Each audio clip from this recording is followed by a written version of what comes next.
Hello दोस्तों, कैसे हो आप? उम्मीद करता हूँ काफ़ी अच्छे होंगे और स्वागत करता हूँ मैं आपका अपने चैनल पर। तो दोस्तों, RSMSSB द्वारा एक नोटिफिकेशन जारी किया गया था। तो ये किस पोस्ट के लिए था? लैब असिस्टेंट पोस्ट के लिए। लेकिन इस वीडियो में हम बात करेंगे एसेंशियल क्वालिफिकेशन कि एसेंशियल क्वालिफिकेशन क्या रखी गई है लैब असिस्टेंट पोस्ट के लिए, क्योंकि बहुत ज़्यादा डाउट है स्टूडेंट को।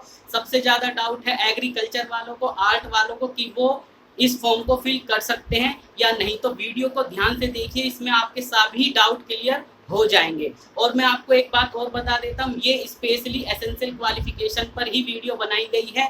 इसमें अगर इससे अदर इन्फॉर्मेशन आपको चाहिए तो वीडियो का लिंक आपको मिल जाएगा डिस्क्रिप्शन पर। उस पर मैं ऑलरेडी वीडियो बना चुका हूँ, आप देखना चाहें तो देख सकते हैं। तो वीडियो को करते हैं स्टार्ट। तो सबसे पहले बात करते हैं पोस्ट कोड 1 के लिए। तो एक बात और, आपको पोस्ट कोड पे ध्यान देना, मैंने इसमें डिपार्टमेंट मेंशन नहीं किया। और ये आपको तो पता है कि जितने भी डिपार्टमेंट हैं सब में जो वैकेंसी निकली है वो लैब असिस्टेंट की हैं। बात क्लियर हो गई। सिर्फ एक डिपार्टमेंट मैंने मेंशन किया है, उसके बाद मैंने पोस्ट कोड मेंशन किए ताकि आप कंफ्यूज ना हो। तो पोस्ट कोड पे जरूर ध्यान देना। तो पोस्ट कोड 1 की बात अगर मैं करता हूँ तो इसमें अगर बात करता हूँ, क्या माध्यमिक शिक्षा विभाग डिपार्टमेंट बता दिया मैंने आपको, यानी सेकेंडरी एजुकेशन डिपार्टमेंट। तो टोटल अगर इसमें बात करें कि टोटल वैकेंसी इसमें कितनी है, तो 461, यानी 461 इसमें पोस्ट हैं। नॉन टीएसपी एरिया की अगर बात करें तो 218 है। टीएसपी एरिया की अगर बात करें तो 243 पोस्ट हैं। अब बात करते हैं कि इसमें कौन कौन फॉर्म फिल कर सकता है। तो देखिए यहाँ पर सूक्ष्म जीव यानी माइक्रोबायोलॉजी, जैव रसायन यानी बायोकेमिस्ट्री, इसके बाद आपको पता ही है भौतिक यानी फिजिक्स, केमिस्ट्री, बायोलॉजी, गणित और जैव प्रौद्योगिकी। बात क्लियर हो गई। तो ये 7 लिखे हुए हैं, 7 सब्जेक्ट। अगर इसमें से आपने मिनिमम कम से कम 3 पढ़े हुए हैं तो ही आप इस पोस्ट के लिए एलिजिबल हैं, तभी आप इस पोस्ट के लिए फॉर्म फिल कर सकते हैं। कहने का मतलब ये है, जिसने पीसीएम किया है 12th से, और ये भी मैं आपको बता दूं सभी के लिए क्वालिफिकेशन 10+2 रखी गई है। बात क्लियर, 10+2 क्वालिफिकेशन रखी गई है।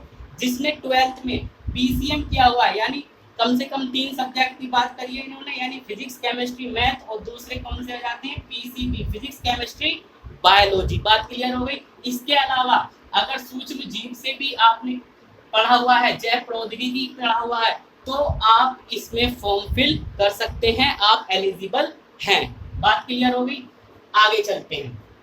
अब बात करते हैं पोस्ट कोड 2 के लिए। तो पोस्ट कोड 2 के लिए बात करें तो टोटल वैकेंसी इसमें जो पोस्ट है वो 16 पोस्ट हैं। नॉन टीएसपी एरिया की अगर बात करें तो 15 है। टीएसपी एरिया की बात करें तो 1 पोस्ट है। इसमें क्या मांगा गया है, इसमें ये जो डिपार्टमेंट है ये एग्रीकल्चर डिपार्टमेंट है और आपसे साइंस मांगा गया है। क्या मांगा गया है? साइंस। लेकिन मैं आपको बता देता हूँ, साइंस में एग्रीकल्चर भी होता है, साइंस में एग्रीकल्चर भी होता है। तो आप इस डिपार्टमेंट में फॉर्म फिल कर सकते हैं। बात क्लियर। अब इसके बाद अब आप ये सोच रहे होंगे कि हमारी सर 16 ही वैकेंसी, हम अदर डिपार्टमेंट में भी फॉर्म फिल कर सकते हो? जी कर सकते हो। किस में कर सकते हो ये मैं आपको बताऊंगा अभी। बात क्लियर हो गई। एग्रीकल्चर वालों स्टूडेंट जो हैं वो इस डिपार्टमेंट में तो फॉर्म फिल कर सकते हैं, कोई प्रॉब्लम नहीं है, वो भी जानते हैं। लेकिन आगे देखिए, पोस्ट कोड 3 की अगर मैं बात करता हूँ, पोस्ट कोड 3 की अगर मैं बात करता हूँ तो इसमें जो टोटल वैकेंसी है 308 है। नॉन टीएसपी एरिया की बात करें तो 282 है। टीएसपी एरिया की बात करें तो 26 वैकेंसी है। मांगा क्या गया है? साइंस। बात क्लियर। लेकिन मैंने अभी आपको बताया था कि साइंस में एग्रीकल्चर भी पढ़ाया जाता है। तो आप ध्यान से सुनिएगा, पोस्ट कोड 4, तो इसमें ये जो है ना, यानी पोस्ट कोड 3, इसमें भी आप एलिजिबल हैं एग्रीकल्चर वाले। बात क्लियर हो गई। पीसीएम पीसीबी वाले और किन डिपार्टमेंट पे फॉर्म फिल कर सकते हैं वो भी मैं आपको बताने वाला हूँ, ध्यान से बस वीडियो को देखते रहिए। तो एग्रीकल्चर की बात कर लेते हैं सबसे पहले, सबसे ज़्यादा इन्हीं को डाउट है। तो पोस्ट कोड 2 और पोस्ट कोड 3 इसमें आप फॉर्म फिल कर सकते हैं एग्रीकल्चर वाले। पोस्ट कोड 4 की बात करें तो टोटल वैकेंसी 14 है। नॉन टीएसपी एरिया की बात करें तो 14 ही है इसमें, लेकिन टीएसपी में कोई भी वैकेंसी नहीं है। और आपसे मांगा गया है साइंस सब्जेक्ट। बात क्लियर। पोस्ट कोड 5 की बात करें तो इसमें 48 वैकेंसी है। नॉन टीएसपी एरिया की बात करें तो 48 और टीएसपी में 0 यानी कोई भी नहीं है। इसमें भी आपसे क्या मांगा गया है, साइंस। अब अभी अभी मैंने आपको बताया था कि साइंस में एग्रीकल्चर भी होता है, तो आप जो एग्रीकल्चर वाले स्टूडेंट है, ध्यान से सुनिए, एग्रीकल्चर वाले जो स्टूडेंट है वो 4 पोस्ट के लिए एलिजिबल हैं। Post number 2, post number 3, post number 4 और पोस्ट कोड 5, यानी post code 2, post code 3, post code 4, post code 5, इसमें एलिजिबल हैं एग्रीकल्चर वाले स्टूडेंट। बात क्लियर हो गई। अब बात करते हैं आगे। ये तो हो गया इन 4 डिपार्टमेंट में एग्रीकल्चर वाले फॉर्म फिल कर सकते हैं, लेकिन ध्यान देना जो ये पहला डिपार्टमेंट है, ये जो पोस्ट कोड 1 है, इसमें एग्रीकल्चर वाले स्टूडेंट फॉर्म फिल नहीं कर सकते। इसमें सिर्फ वही फॉर्म फिल कर सकते हैं जिन्होंने कम से कम 3 सब्जेक्ट जो यहाँ मेंशन किए हैं वो पढ़े हों। तो अब मैं बता दूं कि आप सिर्फ 4 पोस्ट के लिए एलिजिबल हैं, पोस्ट कोड 2, 3, 4, 5, और आप जो पोस्ट कोड 6 है, पोस्ट कोड 7 है, इसमें आप एलिजिबल नहीं हैं, यानी 4 पोस्ट कोड में आप एलिजिबल हैं और 3 में नहीं है। आप इन 4 में किसी में भी फॉर्म फिल कर सकते हैं। उम्मीद करता हूँ आपके डाउट क्लियर हो गया होगा। अब बात करते हैं पीसीएम वालों और पीसीबी वालों के लिए।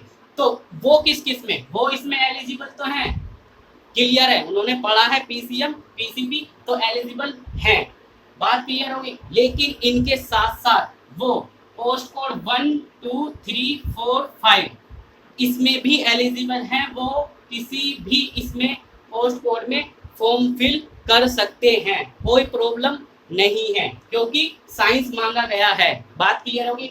इसमें आपसे मिनिमम 3 सब्जेक्ट मांगे गए हैं, लेकिन इसी में इन 4 में आपसे सिर्फ कहा गया है कि आपके पास साइंस होना चाहिए। तो पीसीएम और पीसीबी वाले 5 पोस्ट कोड पर, मैं पोस्ट कोड ही लेकर चल रहा हूँ, ध्यान रखना, 5 पोस्ट कोड पर यानी 1, 2, 3, 4, 5 पीसीबी पीसीएम इसमें अप्लाई कर सकते हैं। बात क्लियर हो गई।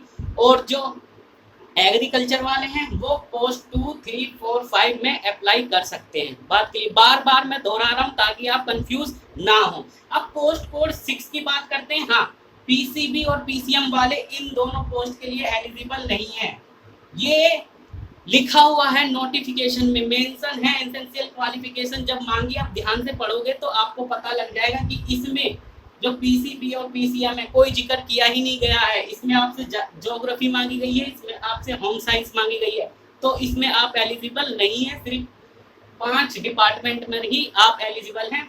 आगे बात करते हैं। तो पोस्ट कोड 6 की अगर मैं बात करूं तो इसमें 128 पोस्ट हैं, नॉन टीएसपी एरिया 123 और टीएसपी 5, लेकिन इसमें आपसे ज्योग्राफी मांगा गया है। अब कहा जाता है कि ज्योग्राफी इसमें अगर मांगा गया है तो इसमें कौन फॉर्म फिल कर सकता है। तो ज्योग्राफी किसके पास होती है, ज्योग्राफी किसके पास होती है, ज्योग्राफी किसने पढ़ा हुआ है, आर्ट्स वाले। इसमें इस डिपार्टमेंट में या कहूँ पोस्ट कोड 6 में, इसमें अगर किसी स्टूडेंट ने 12th में ज्योग्राफी पढ़ा है, एज ए सब्जेक्ट ज्योग्राफी पढ़ा है, तो वो इस फॉर्म को फिल कर सकता है इस डिपार्टमेंट में या इस पोस्ट कोड 6 पर। बात क्लियर हो गई। आर्ट्स वाले इसमें फॉर्म फिल कर सकते हैं। ऊपर किसी भी डिपार्टमेंट में आर्ट्स वाले एलिजिबल नहीं हैं, वो सिर्फ इसमें ही फॉर्म फिल कर सकते हैं अगर उन्होंने ज्योग्राफी पढ़ी है 12th में। अगर ज्योग्राफी पढ़ी है 12th में तभी फॉर्म फिल कर सकते हैं, अगर नहीं पढ़ी है तो आप एलिजिबल नहीं हैं। बात क्लियर हो गई। और आर्ट्स वाले पढ़ते हैं ज्योग्राफी तो वो इसमें फॉर्म फिल कर सकते हैं। तो तीनों स्टूडेंट जो कैटेगरी है पीसीएम पीसीबी और एग्रीकल्चर और ज्योग्राफी वाले, इनके डाउट क्लियर हो गए होंगे कि किस डिपार्टमेंट में वो फॉर्म फिल कर सकते हैं। अब बात करते हैं पोस्ट कोड 7 की। पोस्ट कोड जो 7 है इसमें total vacancy 37, non TSP area की बात करूं तो 35 और टीएसपी एरिया की बात करूं तो 2। तो अगर 12th आपने होम साइंस से करिए तो आप इसमें फॉर्म फिल कर सकते हो, कोई इसमें प्रॉब्लम नहीं है। बात क्लियर हो गई। अब ज्योग्राफी वाले देखो, ये मैंने आपको बताया कि जिसने ज्योग्राफी पढ़ी है वो इसमें फॉर्म फिल कर सकते हो, लेकिन हम जानते हैं अभी कमेंट आने वाले होंगे कि इसमें सर नहीं होंगे एलिजिबल। क्यों नहीं होंगे? क्योंकि सर पीसीएम ऐसे कहाँ पर है, ऐसा कहाँ लिखा है कि कौन सा बोर्ड कराता है कि जिसने फिजिक्स केमिस्ट्री बायोलॉजी पढ़ाता हो? नहीं, सॉरी, फिजिक्स केमिस्ट्री ज्योग्राफी पढ़ाता हो? नहीं होता है। अगर आपने ज्योग्राफी सब्जेक्ट पढ़ा है किसमें, 12th क्लास में, और कौन पढ़ता है, आर्ट्स स्टूडेंट पढ़ते हैं, तो वो इसमें फॉर्म फिल कर सकते हैं। बात क्लियर हो गई ना? तो अब बात करते हैं होम साइंस वालों को कोई दिक्कत, अगर कुछ भी डाउट है तो आप कमेंट बॉक्स में कमेंट कर सकते हैं। एक बार मैं आपको और बता देता हूँ कि जो पीसीएम और पीसीबी वाले हैं वो 5 डिपार्टमेंट में, यानी 1 2 3 पोस्ट कोड 1 2 3 4 5 इसमें एलिजिबल है, किसी में भी फॉर्म आप डाल सकते हैं। एग्रीकल्चर की अगर बात करूं तो वो पोस्ट कोड 1 और पोस्ट कोड कितना है 6 और 7 इसमें एलिजिबल नहीं है, 4 में एलिजिबल हैं, वो इसमें किसी में भी फॉर्म फिल कर सकते हैं। और बात करें ज्योग्राफी वाले, वो केवल इसमें ही फॉर्म फिल कर सकते हैं। बात करें होम साइंस वालों की, वो केवल इसमें ही फॉर्म फिल कर सकते हैं। उम्मीद करता हूं मैंने आपके सभी डाउट क्लियर कर दिए होंगे। अगर फिर भी कोई डाउट रह गया हो तो आप कमेंट बॉक्स में कमेंट कर सकते हैं, आपके कमेंट का रिप्लाई मैं आपको जरूर दूंगा। बात क्लियर हो गई? तो अगर और हाँ, एक डाउट और हो जाएगा, अब स्टूडेंट को कमेंट आएगा सर हम एक से ज़्यादा डिपार्टमेंट में फॉर्म फिल कर सकते हैं या नहीं? जी कर सकते हो, कोई दिक्कत नहीं है, कर सकते हो आप, कोई दिक्कत नहीं है। जैसे बात करें पीसीएम वाले इस पे एलिजिबल हैं, अगर वो चाहें तो पोस्ट कोड 3 में भी फॉर्म फिल कर सकते हैं। लेकिन ध्यान देना इस बात का कि आपका जो एग्जाम एक ही दिन ना हो जाए। आप फॉर्म फिल कर सकते हो, फॉर्म फिल के लिए आपको अलग से फीस भी देनी होगी, जितने भी आप फॉर्म फिल करोगे उसके लिए आपको फीस देनी होगी। लेकिन प्रॉब्लम आपके सामने आ सकती है एग्जाम को लेकर कि एग्जाम आपका एक दिन पड़ गया तो आपको दिक्कत हो जाएगी। बात क्लियर हो गई कि एक से ज़्यादा आप फॉर्म फिल कर सकते हो। और आप ये सोच रहे होगे कि नोटिफिकेशन में ऐसा मेंशन नहीं किया गया है कि एक से ज़्यादा फॉर्म फिल कर सकते हैं। देखिए मैं आपको एक बात बता देता हूँ, जब भी नोटिफिकेशन आता है, अगर एक से ज़्यादा पोस्ट पर अप्लाई नहीं करना होता है तो वो मेंशन कर देते हैं कि आप सिर्फ एक ही पोस्ट पर, एक ही डिपार्टमेंट पर ही अप्लाई कर सकते हैं, एक ही फॉर्म को आप अप्लाई कर सकते हैं। अगर ऐसा कुछ मेंशन नहीं होता है, अगर आप ऐसा कुछ मेंशन नहीं होता है नोटिफिकेशन में, और आप एक से ज़्यादा फॉर्म फिल कर सकते हो, एलिजिबल हो फॉर्म फिल करने के लिए, तो आप फॉर्म फिल कर सकते हो। बात क्लियर हो गई? तो एक तो ये डाउट हो गया। अब चलो वीडियो में अभी इतना ही, उम्मीद करता हूँ सभी डाउट मैंने आपके क्लियर कर दिए होंगे।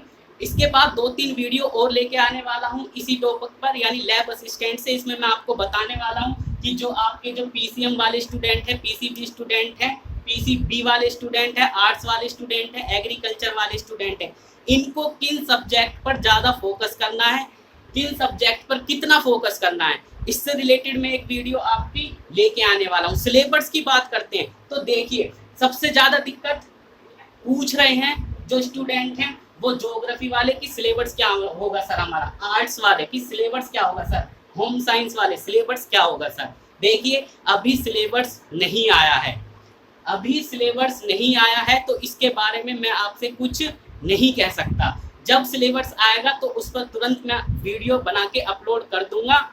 अगर आपको नोटिफिकेशन चाहिए तो आप चैनल को सब्सक्राइब कर सकते हैं। बात क्लियर हो गई? पैटर्न की बात करते हैं कि इसका एग्जाम पैटर्न क्या होगा। अगर प्रीवियस ईयर एग्जाम पैटर्न देखें तो इसमें एग्जाम पैटर्न जो रखा जाता है ना, तो आपसे राजस्थान जीके पूछा जाता है, उसमें आपसे 50 क्वेश्चन पूछे जाते हैं। राजस्थान जीके पूछा जाता है, उसमें आपसे 50 क्वेश्चन पूछे जाते हैं। और जो पार्ट बी आता है, उसमें आपसे 100 क्वेश्चन पूछे जाते हैं, और वो साइंस से पूछे जाते हैं। बात क्लियर हो गई? ये आपका पैटर्न होता है। तो सिलेबस की बात करें, अभी तो फॉर्म स्टार्ट हुए ही नहीं है, शायद 25 से स्टार्ट है, कंफर्म नहीं हूँ, अभी तो फॉर्म स्टार्ट नहीं हुए। आपको नोटिफिकेशन एक बार पढ़ लेना है, ये बात ध्यान रखना। आप भी नोटिफिकेशन पढ़ा करें जब भी कोई भी नोटिफिकेशन आउट होता है। तो ज्योग्राफी वाले और होम साइंस वालों को ज़्यादा दिक्कत होने वाली है, क्योंकि इनका सिलेबस, इन्हें पता है साइंस पढ़नी है हमें, तो ये अपना साइंस पढ़ेंगे। आपको भी साइंस पढ़नी पड़ेगी, पीसीएम पढ़ना पड़ेगा, तो ये बात ध्यान रखना। तो अभी आपको क्या करना है, अभी सिर्फ इतना करना है आपको कि आपको राजस्थान जीके पे फोकस करना है जब तक सिलेबस नहीं आता है, क्योंकि राजस्थान जीके आपसे पूछा जाएगा, सभी डिपार्टमेंट पे पूछा जाएगा, सभी पोस्ट पर पूछा जाएगा। यानी आपका एग्जाम होगा तो राजस्थान जीके पूछा जाता है, हर एग्जाम में पूछा जाता है। RSM SSB अगर एग्जाम कंडक्ट कराता है, अभी अभी वैकेंसी, कितनी वैकेंसी निकली है, RSM SSB ने जेई की वैकेंसी निकाली है, कंप्यूटर इंस्ट्रक्टर की वैकेंसी है, तो इन सभी में राजस्थान जीके पूछा गया है, तो इसमें भी पूछा जाएगा आपके लिए भी। तो आर्ट्स वाले जो स्टूडेंट है और होम साइंस वाले स्टूडेंट है, तो इनको सिर्फ अभी करना क्या है, ये अपना अभी राजस्थान जीके पर ध्यान दें। बात क्लियर हो गई। ऊपर वाले भी पढ़ सकते हैं क्योंकि आना तो है ही, ये तो पता है सबको। अगर आप सिलेबस का वेट कर रहे हैं तो सिलेबस का वेट मत कीजिए, क्योंकि पता है ये तो हमारा आने वाला है। और जो पीसीएम है, पीसीबी है, इसमें जो इम्पोर्टेंट जो टॉपिक होते हैं ये आप पढ़ना स्टार्ट कर दीजिए जब सिलेबस आएगा, जबकि जब देखेंगे, क्योंकि जो मेन इम्पोर्टेंट टॉपिक होते हैं वो तो आएंगे ही आएंगे। इस एक दो वीडियो और अपलोड करने वाला हूँ मैं, सिलेबस पे भी अपलोड कर दूंगा कि इसका जो प्रीवियस ईयर सिलेबस था वो सिलेबस क्या रहा है, ठीक है। क्योंकि क्या होता है, अगर प्रीवियस ईयर सिलेबस है, आप उससे तैयारी करोगे इस एग्जाम की, तो ऐसा नहीं है कि उस सिलेबस में से आप हटा दिया जाएगा, कुछ हटाया कुछ नहीं जाता है।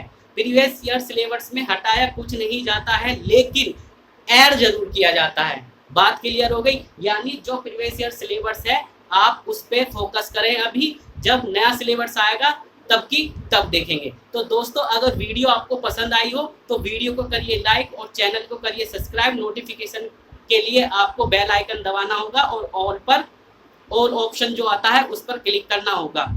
मिलते हैं अगली वीडियो पर।